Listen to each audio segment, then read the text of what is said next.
Bom dia, pessoal, tudo bem? Espero que sim. Então, hoje nós retomaremos algumas considerações da última aula em relação ao filme E o Vento Levou. A grande pergunta que a gente tem que fazer, a partir de tudo que foi colocado, é a seguinte: por que estamos falando disso? Por que a abordagem do filme E o Vento Levou correlacionada àquela questão da cultura do cancelamento? O que a cultura do cancelamento pode fazer? Para onde ela pode nos levar? O que ela oblitera? O que ela nubla? Obviamente, nossas visões de mundo, nossas possibilidades de ampliação das visões que já temos. Ou seja, a cultura do cancelamento ela exclui as possibilidades de reinterpretação de uma obra de arte. No caso, estou tomando aqui como obra de arte o filme E o Vento Levou. Inegavelmente uma obra de arte, consagrada pelo cinema. E que agora, em virtude de acontecimentos, digamos, totalmente relevantes, aquela questão do George Floyd, não temos nem o que dizer acerca daquilo, a não ser que há uma relevância abissal naquilo.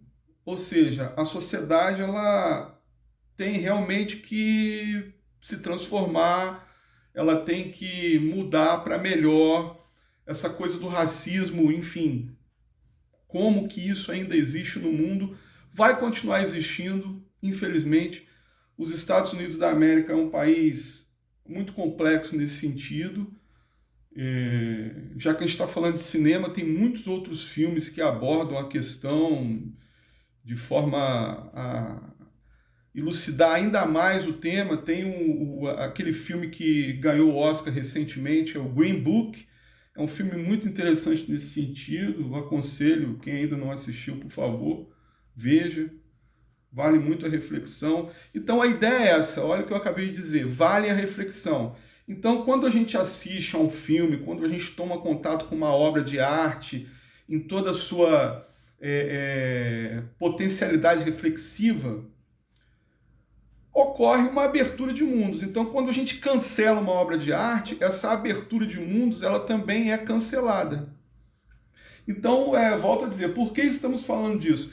Aqui, para nossa disciplina em específico, que trata da semiótica, das relações da literatura com a semiótica, do quão a literatura ela pode se potencializar através da semiótica e vice-versa também, claro. Nós estamos aqui almejando retomar o conceito do Voloshinov, Valentin Voloshinov. Abri aqui a página 213 e eu tirei uma foto da página 213, vou compartilhar com vocês para a gente poder ter a visualização aí do texto enquanto li. A todo o conjunto de vivências da vida, vamos recorrer ao Voloshinov. A todo o conjunto de vivências da vida e expressões externas ligadas diretamente a elas, chamaremos, diferentemente dos sistemas ideológicos formados, a arte, a moral, o direito, de ideologia do cotidiano. A ideologia do cotidiano é o universo do discurso interior e exterior, não ordenado nem fixado, que concebe todo o nosso ato, ação e estado consciente.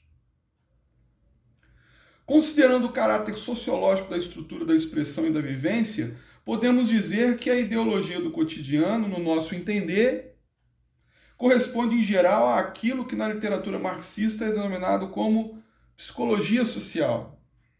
Então, aqui neste parágrafo, o Voloshinov, ele se aprofunda um pouco nesse quesito nesse conceito da ideologia do cotidiano, valorizando o que ele coloca aqui logo no início, o conjunto de vivências da vida e expressões externas ligadas diretamente a elas, né? Então a gente pode pensar assim, essas expressões externas, esse conjunto de vivências, isso tudo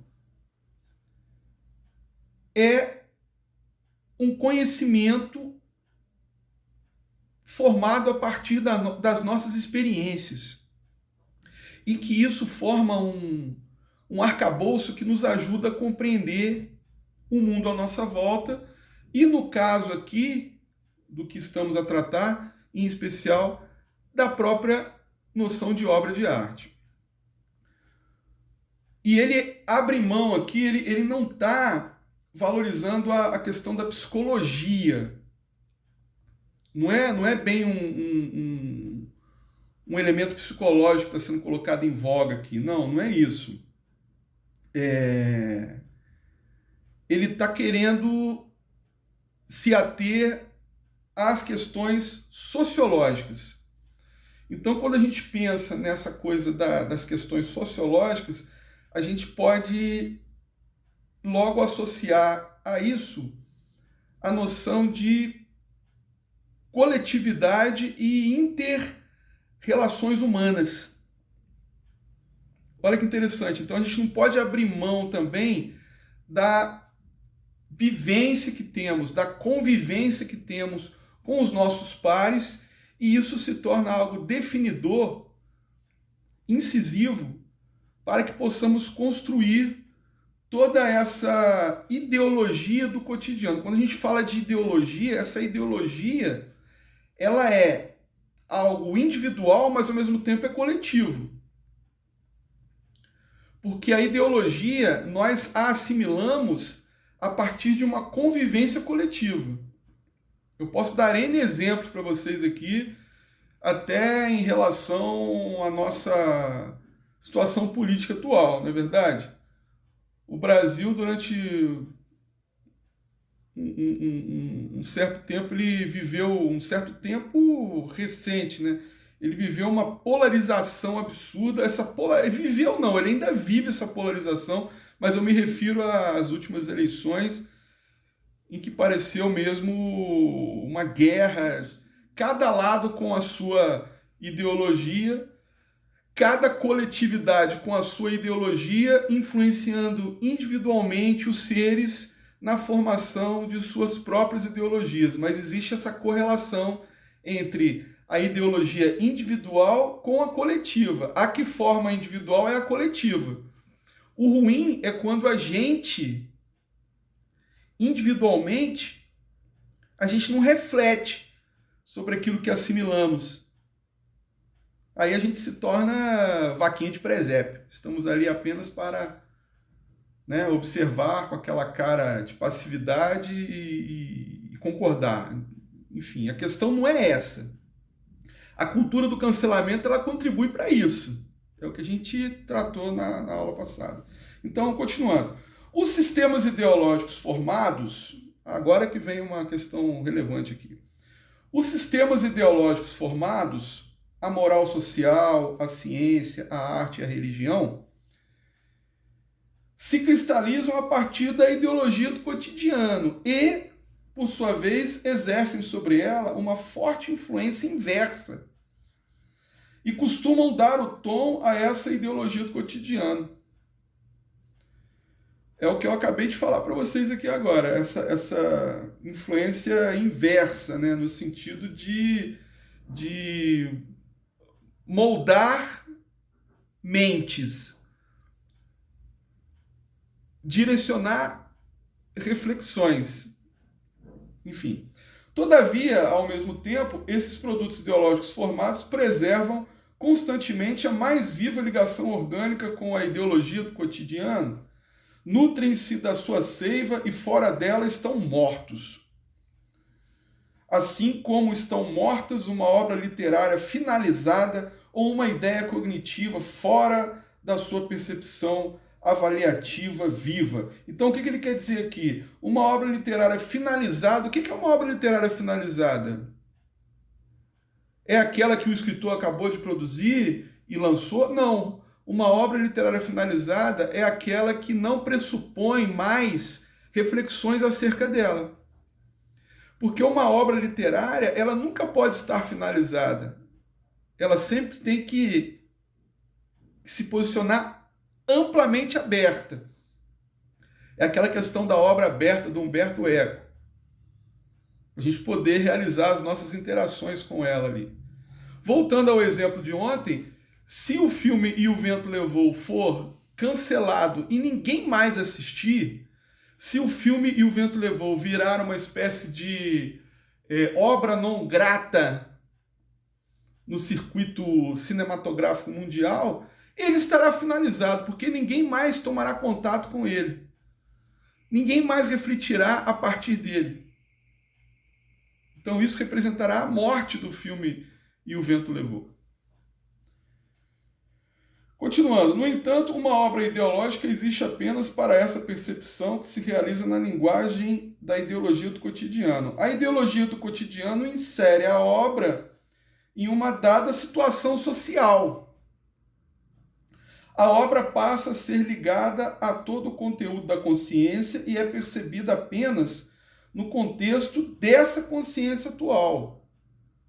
A obra é interpretada no espírito desse conteúdo da consciência daquele que percebe, e é elucidada por ele de modo novo. É essa a vida de uma obra ideológica.